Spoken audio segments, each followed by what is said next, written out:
नमस्कार दोस्तों। कहानी शुरू करने से पहले मैं आपको ये बताना चाहती हूँ कि अगर आप मोरल एंड मोटिवेशन कहानी सुनना पसंद करते हैं तो आप मेरे दूसरे चैनल एम्पावर द लाइफ पर आ सकते हैं। आपका वहाँ स्वागत है। द गोल्डन स्टोरीज में आपका स्वागत है। आइए सुनते हैं मुंशी प्रेमचंद की लिखी कहानी नशा। ईश्वरी एक बड़े जमींदार का लड़का था और मैं गरीब क्लर्क का, जिसके पास मेहनत मजदूरी के सिवा और कोई जायदाद न थी। हम दोनों में परस्पर बहसें होती रहती थी।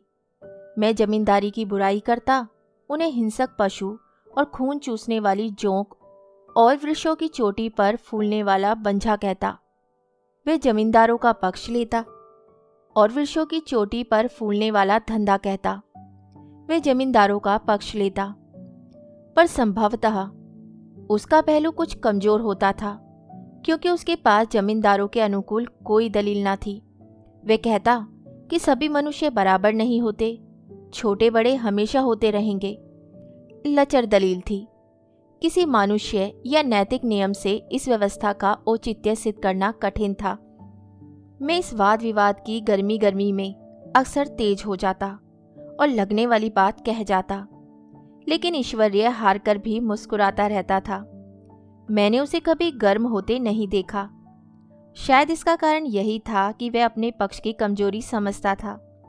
नौकरों से वे सीधे मुंह बात नहीं करता था। अमीरों में जो एक बेदर्दी और उद्दंडता होती है, इसमें उसे भी प्रचुर भाग मिला था। नौकर ने बिस्तर लगाने में जरा भी देर की, दूध जरूरत से ज्यादा गर्म या ठंडा हुआ, साइकिल अच्छी तरह साफ नहीं हुई तो वे आपे से बाहर हो जाता।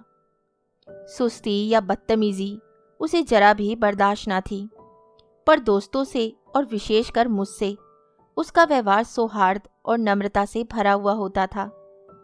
शायद उसकी जगह मैं होता तो मुझसे भी वही कठोरताएं पैदा हो जाती जो उसमें थी, क्योंकि मेरा लोक प्रेम सिद्धांतों पर नहीं, निजी दशाओं पर टिका हुआ था। लेकिन वे मेरी जगह होकर भी शायद अमीर ही रहता, क्योंकि वह प्रकृति से ही विलासी और ऐश्वर्य प्रिय था। अब की दशहरे की छुट्टियों में मैंने निश्चय किया कि घर ना जाऊंगा। मेरे पास किराए के लिए रुपए ना थे और ना घर वालों को तकलीफ देना चाहता था। मैं जानता हूँ वे मुझे जो कुछ देते हैं वह उनकी हैसियत से बहुत ज्यादा है। उसके साथ ही परीक्षा का ख्याल था। अभी बहुत कुछ पढ़ना है। बोर्डिंग हाउस में भूत की तरह अकेले पड़े रहने को भी जीना चाहता था। इसलिए जब ईश्वरी ने मुझे अपने घर का न्योता दिया तो मैं बिना आग्रह के राजी हो गया। ईश्वरी के साथ परीक्षा की तैयारी खूब हो जाएगी। वे अमीर होकर भी मेहनती और जहीन है। उसने उसके साथ ही कहा, लेकिन भाई एक बात का ख्याल रखना, वहां अगर जमींदारों की निंदा की तो मामला बिगड़ जाएगा और मेरे घर वालों को बुरा लगेगा। वह लोग तो आसामियों पर इसी दावे से शासन करते हैं कि ईश्वर ने आसामियों को उनकी सेवा करने के लिए ही पैदा किया है। आसामी में कोई मौलिक भेद नहीं है, तो जमींदारों का कहीं पता न लगे। मैंने कहा, तो क्या तुम समझते हो कि मैं वहां जाकर कुछ और हो जाऊंगा? हाँ, मैं तो यही समझता हूं। तुम गलत समझते हो। ईश्वरी ने इसका कोई जवाब न दिया। कदाचित उसने इस मामले को मेरे विवेक पर छोड़ दिया, और बहुत अच्छा किया। अगर वह अपनी बात पर अड़ता तो मैं भी जिद पकड़ लेता। सेकंड क्लास तो क्या, मैंने कभी इंटर क्लास में भी सफ़र ना किया था। अब सेकंड क्लास में सफ़र का सौभाग्य प्राइज हुआ। गाड़ी तो 9 बजे रात को आती थी, पर यात्रा के हर्ष में हम शाम को स्टेशन जा पहुँचे। कुछ देर इधर उधर सैर करने के बाद रिफ्रेशमेंट रूम में जाकर हम लोगों ने भोजन किया। मेरी वेशभूषा और रंग ढंग से पारखी खानसामों को यह पहचानने में देर न लगी कि मालिक कौन है और पिछलग्गू कौन, लेकिन ना जाने क्यों मुझे उनकी गुस्ताखी बुरी लग रही थी। पैसे ईश्वरी के जेब से गए। शायद मेरे पिता को जो वेतन मिलता है उससे ज़्यादा इन खानसामों को इनाम इकराम में मिल जाता हो। एक अठन्नी तो चलते समय ईश्वरी ही ने दी। फिर भी मैं उन सभी से उसी तत्परता और विनय की उपेक्षा करता था जिससे वे ईश्वरी की सेवा कर रहे थे, क्योंकि ईश्वरी के हुक्म पर सबके सब दौड़ते हैं, लेकिन मैं कोई चीज मांगता हूं तो उतना उत्साह नहीं दिखाते। मुझे भोजन में कुछ स्वाद न मिला। यह भेद मेरे ध्यान को संपूर्ण रूप से अपनी ओर खींचे हुए था। गाड़ी आई, हम दोनों सवार हुए। खानसामों ने ईश्वरी को सलाम किया, मेरी ओर देखा भी नहीं। ईश्वरी ने कहा, कितने तमीज़दार हैं ये सब, एक हमारे नौकर हैं कि कोई काम करने का ढंग नहीं। मैंने खट्टे मन से कहा, इसी तरह अगर तुम अपने नौकरों को भी 8 आने रोज इनाम दिया करो तो शायद इनसे ज़्यादा तमीज़दार हो जाएं। तो क्या तुम समझते हो ये सब केवल इनाम के लालच से इतना अदब करते हैं? जी नहीं, कदापि नहीं। तमीज और अदब तो इनके रक्त में मिल गया है। गाड़ी चली, डाक थी, प्रयास से चली तो प्रतापगढ़ जाकर रुकी। एक आदमी ने हमारा कमरा खोला। मैं तुरंत चिल्ला उठा, दूसरा दर्जा है, सेकंड क्लास है। उस मुसाफिर ने डिब्बे के अंदर आकर मेरी ओर एक विचित्र उपेक्षा की दृष्टि से देखकर कहा, जी हाँ, सेवक इतना समझता है, और बीच वाले बर्थ पर बैठ गया। मुझे कितनी लज्जा आई कह नहीं सकता। बेगारों ने हमारा लगेज उठाया। भोर होते होते हम लोग मुरादाबाद पहुंचे। स्टेशन पर कई आदमी हमारा स्वागत करने के लिए खड़े थे। 5 बेगारों ने हमारा लगेज उठाया। दोनों भद्र पुरुष पीछे पीछे चले। एक मुसलमान था, रियासत अली, दूसरा ब्राह्मण था, राम हरक। दोनों ने मेरी ओर परिचित नेत्रों से देखा, मानो कह रहे हैं, तुम कोवे होकर हंस के साथ कैसे? रियासत अली ने ईश्वरी से पूछा, यह बाबू साहब क्या आपके साथ पढ़ते हैं? ईश्वरी ने जवाब दिया, हाँ, साथ पढ़ते भी हैं और साथ रहते भी हैं। यूँ कहिए कि आप ही की बदौलत मैं इलाहाबाद पड़ा हुआ हूँ, नहीं कब का लखनऊ चला आया होता। अब कि मैं इन्हें घसीट लाया। इनके घर से कई तार आ चुके थे, मगर मैंने इनकारी जवाब दिलवा दिए। आखिरी तार जो अर्जेंट था, जिसकी फीस 4 आने प्रति शब्द है, पर यहाँ से उनका भी जवाब इनकारी ही था। दोनों सज्जनों ने मेरी ओर चकित नेत्रों से देखा, आतंकित हो जाने की चेष्टा करते जान पड़े। रियासत अली ने अर्धशंका के स्वर में कहा, लेकिन आप बड़े सादे लिबास में रहते हैं। ईश्वरी ने शंका निवारण की, अब महात्मा गांधी के भक्त हैं साहब, खद्दर के सिवा कुछ पहने ही नहीं, पुराने सारे कपड़े जला डाले। यूँ कहा कि राजा हैं, 2.5 लाख सालाना की रियासत है, पर आपकी सूरत देखो तो मालूम होता है अभी अनाथालय से पकड़ कर लाए हैं। राम हरक बोले, अमीरों का ऐसा स्वभाव बहुत कम देखने में आता है, कोई भाप ही नहीं सकता। रियासत अली ने समर्थन किया, आपने महाराजा चांगली को देखा होता तो दांतों तले उंगली दबाते। एक गाड़े की मिर्जई और चमरोंधे जूते पहने बाजारों में घूमा करते थे। सुनते हैं एक बार बेगार में पकड़े गए और उन्हीं ने 10 लाख से कॉलेज खोल दिया। मैं मन में कटा जा रहा था, पर ना जाने क्या बात थी कि ये सफ़ेद झूठ उस वक्त मुझे हास्यपद न जान पड़ा। उसके प्रत्येक वाक्य के साथ मानो मैं उस कल्पित वैभव के समीपतर आता जाता था। मैं सवार नहीं हूँ। हाँ, लड़कपन में कई बार लद्दू घोड़ों पर सवार हुआ हूँ। यहाँ देखा तो 2 घोड़े हमारे लिए तैयार खड़े थे। मेरी तो जान ही निकल गई। सवार तो हुआ, पर बोटियां कांप रही थी। मैंने चेहरे पर शिकन ना पड़ने दिया, घोड़े को ईश्वरी के पीछे डाल दिया। खैरियत यह हुई कि ईश्वरी ने घोड़े को तेज ना किया, वरना शायद मैं हाथ पांव तुड़वा कर लौटता। संभव है ईश्वरी ने समझ लिया हो कि यह कितने पानी में है। ईश्वरी का घर क्या था? किला था। इमामबाड़े का सा फाटक, द्वार पर पहरेदार टहलता हुआ, नौकरों का कोई हिसाब नहीं, एक हाथी बंधा हुआ।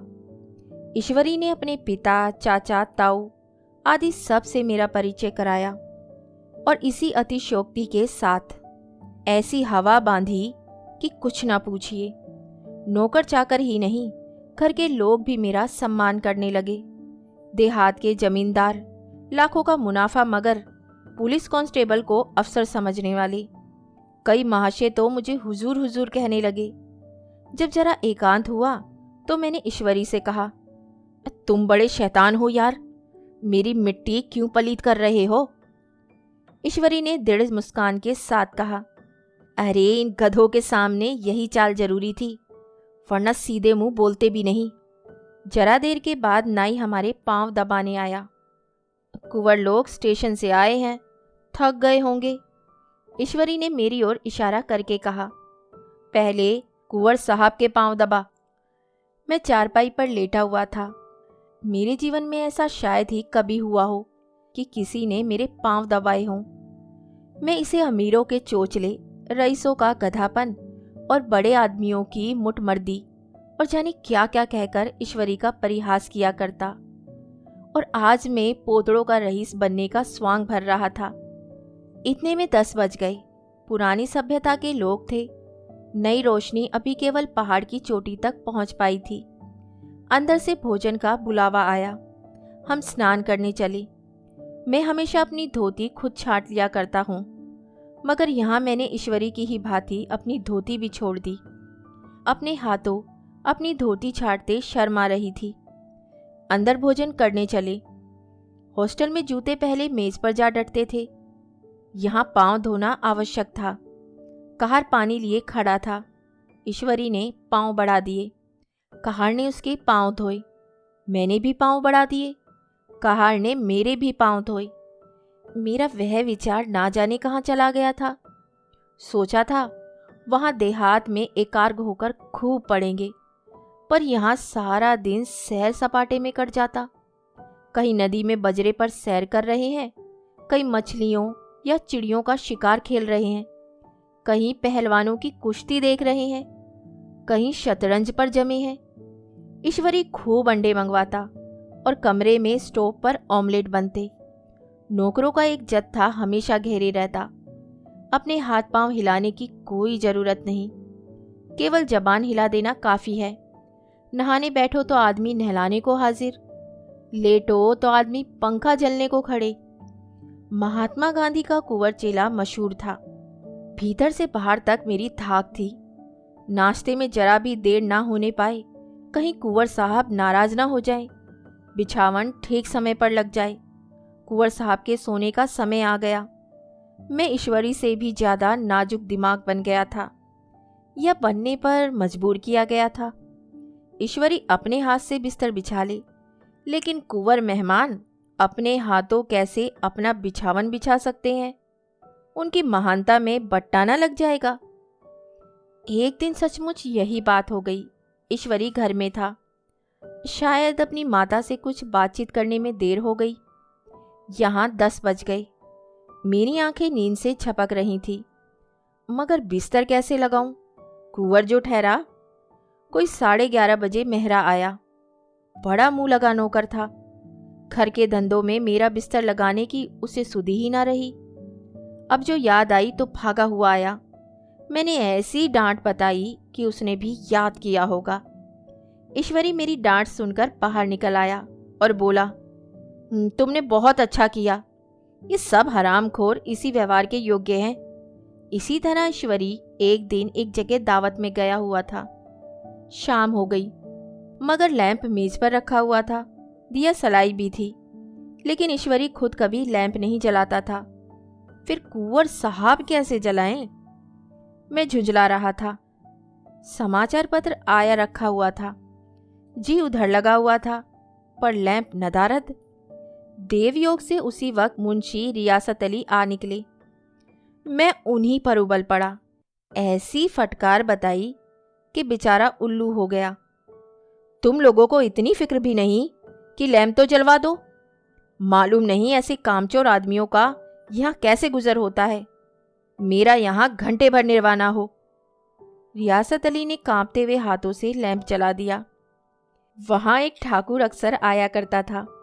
कुछ मनचला आदमी था, महात्मा गांधी का परम भक्त। मुझे महात्मा गांधी का चेला समझकर मेरा बड़ा लिहाज करता था, पर मुझसे कुछ पूछते संकोच करता था। एक दिन मुझे अकेला देखकर आया और हाथ बांधकर बोला, सरकार तो गांधी बाबा के चेले हैं ना, कि यह सुराज जो जाएगा तो जमींदार ना रहेंगे। मैंने शान जमाई। जमींदारों के रहने की जरूरत ही क्या है? यह लोग गरीबों का खून चूसने के सिवा और क्या करते हैं? ठाकुर ने फिर पूछा, तो क्यों सरकार, सब जमींदारों की जमीन छीन ली जाएगी? मैंने कहा, बहुत से लोग तो खुशी से दे देंगे। जो लोग खुशी से ना देंगे उनकी जमीन छीननी ही पड़ेगी। हम लोग तो तैयार बैठे हुए हैं, जो ही स्वराज्य हुआ अपने इलाके असामियों के नाम हिबा कर देंगे। मैं कुर्सी पर पांव लटकाए बैठा था। ठाकुर मेरे पांव दबाने लगा, फिर बोला, आजकल जमींदार लोग बड़ा जुल्म करते हैं सरकार। हमें भी हुजूर अपने इलाके में थोड़ी सी ज़मीन दे दें तो मैं चलकर वहीं आपकी सेवा में रहूं। मैंने कहा, अभी तो मेरा कोई अख्तियार नहीं है, लेकिन जो ही अख्तियार मिला मैं सबसे पहले तुम्हें बुलाऊंगा। तुम्हें मोटर ड्राइवरी सिखाकर अपना ड्राइवर बना लूँगा। सुना, उस दिन ठाकुर ने खूब भंग पी और अपनी स्त्री को खूब पीटा और गांव महाजन से लड़ने पर तैयार हो गया। छुट्टी इस तरह तमाम हुई और हम फिर प्रयाग चले। गांव के बहुत से लोग हम लोगों को पहुंचाने आए। ठाकुर तो हमारे साथ स्टेशन तक आया। मैंने भी अपना पार्ट खूब सफाई से खेला और अपनी कुबेरोचित विनय और देवत्व की मोहर हर एक हृदय पर लगा दी। जी तो चाहता था हर एक नौकर को अच्छा इनाम दूं, लेकिन वह सामर्थ्य कहाँ थी। वापसी टिकट था ही, केवल गाड़ी में बैठना था, पर गाड़ी आई तो ठसाठस भरी हुई। दुर्गा पूजा की छुट्टियां भोग कर सभी लोग लौट रहे थे। सेकंड क्लास में तिल रखने की जगह नहीं। इंटर क्लास की हालत उससे भी बदतर। यह आखिरी गाड़ी थी, किसी तरह रुक ना सकते थे। बड़ी मुश्किल से तीसरे दर्जे में जगह मिली। हमारे ऐश्वर्य ने वहां अपना रंग जमा लिया, मगर मुझे उसमें बैठना बुरा लग रहा था। आए थे आराम से लेटे लेटे, जा रहे थे सुकड़े हुए। पहलू बदलने की भी जगह न थी। कई आदमी पढ़े लिखे भी थे। वे आपस में अंग्रेजी राज्य की तारीफ करते जा रहे थे। एक महाशय बोले, ऐसा न्याय तो किसी राज्य में नहीं देखा। छोटे बड़े सब बराबर। राजा भी किसी पर अन्याय करे तो अदालत उसकी गर्दन दबा देती है। दूसरे सज्जन ने समर्थन किया, अरे साहब, आप खुद बादशाह पर दावा कर सकते हैं। अदालत में बादशाह पर डिग्री हो जाती है। एक आदमी जिसकी पीठ पर बड़ा गट्ठर बंधा था, कलकत्ते जा रहा था। कहीं गठरी रखने की जगह न मिलती थी। पीठ पर बांधे हुए था। इससे बेचैन होकर बार बार द्वार पर खड़ा हो जाता। मैं द्वार के पास ही बैठा हुआ था। उसका बार बार आकर मेरे मुंह को अपनी गठरी से रगड़ना मुझे बहुत बुरा लग रहा था। एक तो हवा यूं ही कम थी, दूसरे उस गवार का आकर मेरे मुंह पर खड़ा हो जाना मानो मेरा गला दबाना था। मैं कुछ देर तक जब किए बैठा रहा। एकाएक मुझे क्रोध आ गया। मैंने उसे पकड़कर पीछे ठेल दिया और 2 तमाचे जोर जोर से लगाए। उसने आंखें निकाल कर कहा, क्यों मारते हो बाबूजी? हमने भी किराया दिया है। मैंने उठकर 2-3 तमाचे और जड़ दिए। गाड़ी में तूफान आ गया। चारों ओर से मुझ पर बौछार पड़ने लगी। अगर इतने नाजुक मिजाज हो तो अव्वल दर्जे में क्यों नहीं बैठे? होगा कोई बड़ा आदमी तो अपने घर का होगा। मुझे इस तरह मारते तो दिखा देता। क्या कसूर किया था बेचारे ने? गाड़ी में सांस लेने की जगह नहीं, खिड़की पर जरा सांस लेने खड़ा हो गया तो उस पर इतना क्रोध। अमीर होकर क्या आदमी अपनी इंसानियत बिल्कुल खो देता है? यह भी अंग्रेजी राज है जिसका आप बखान कर रहे थे। एक ग्रामीण बोला, दफ्तर माँ घुस पावत नहीं, उस पे इतना मिजाज। ईश्वरी ने अंग्रेजी में कहा, what an idiot you are. और मेरा नशा अब कुछ कुछ उतरता हुआ मालूम होता था। कहानी सुनने के लिए धन्यवाद। तो इसी के साथ मैं आपसे विदा लेती हूँ और कल फिर मिलती हूँ एक नई कहानी के साथ। तब तक के लिए अलविदा।